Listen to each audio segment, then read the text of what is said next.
You, there's an operating system for the human mind. One that was written over 2,000 years ago, but is kind of perfect for the chaos of our modern world. Well, today we're diving into that exact system, Stoicism. You know that feeling, right? The constant flood of news, the social media notifications, all the little daily anxieties. Does it ever make you feel like you're just being tossed around by events you have absolutely no say in? Yeah, that's a pretty universal feeling. But here's the wild part. People were dealing with this exact same problem way back in ancient Greece and Rome. And they came up with this incredibly powerful, super practical system to handle it. That system, of course, is Stoicism. So where did this ancient operating system for the mind even come from? To really get it, we need to go back and look at its source code, which was first written in the busy markets of ancient Athens. And believe me, this is not some dusty old theory. It's a program for living that's been tested and debugged for centuries. So what is it, really? At its absolute core, Stoicism is a practical philosophy. It's all about using your reason to manage the things you can actually control so you can achieve something they called eudaimonia. Now, that's not just happiness in the way we think of it. It's way deeper. It's about human flourishing, about living at your absolute best no matter what life decides to throw at you.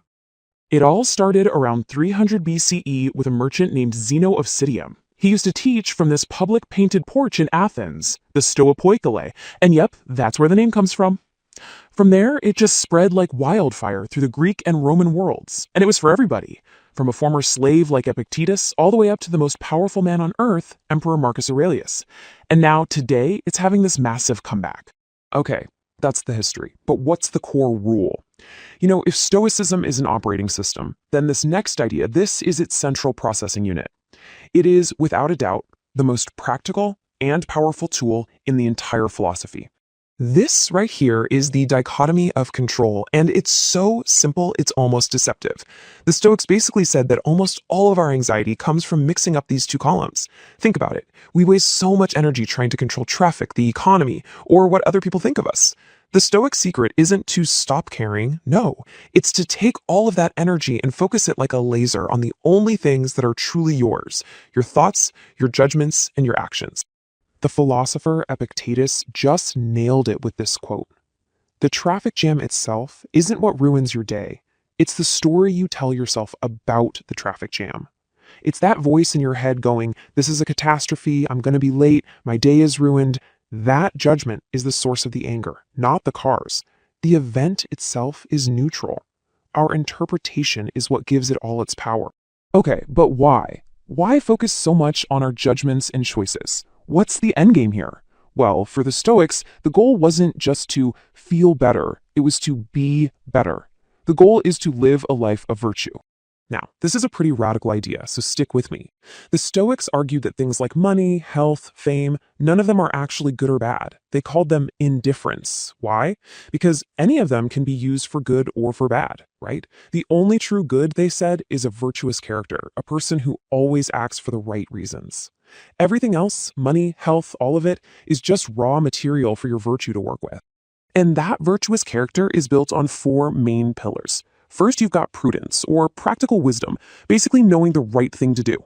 Then there's justice, which is all about treating other people with fairness and respect.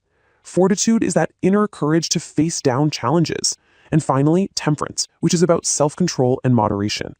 Every single situation you face is an opportunity to practice one of these. So we've got the what, focus on your choices, and we've got the goal, live a virtuous life. But what about the why? Why did the Stoics think this was the right way to live? Well, the answer has to do with how they saw the entire universe. See, the Stoics didn't think the universe was just random chaos. They believed it was this single, rational, interconnected thing, governed by what they called the logos, sort of a universal reason. And since we humans have our own little spark of that very same reason, our whole purpose is to live in harmony with that bigger cosmic order.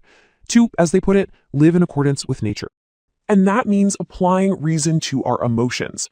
Now, this is a huge misconception. The Stoics didn't want to get rid of emotions. They weren't robots. They just wanted to eliminate the irrational, destructive passions that come from bad judgments, like being terrified of something that can't actually harm your character. And in their place, they wanted to cultivate rational, good feelings, like the clear-headed joy you get from doing the right thing. So this ancient operating system sounds pretty impressive, right? But is it still compatible with our world today? The answer is a huge yes. In fact, its code is still running in some of the most influential systems of our time.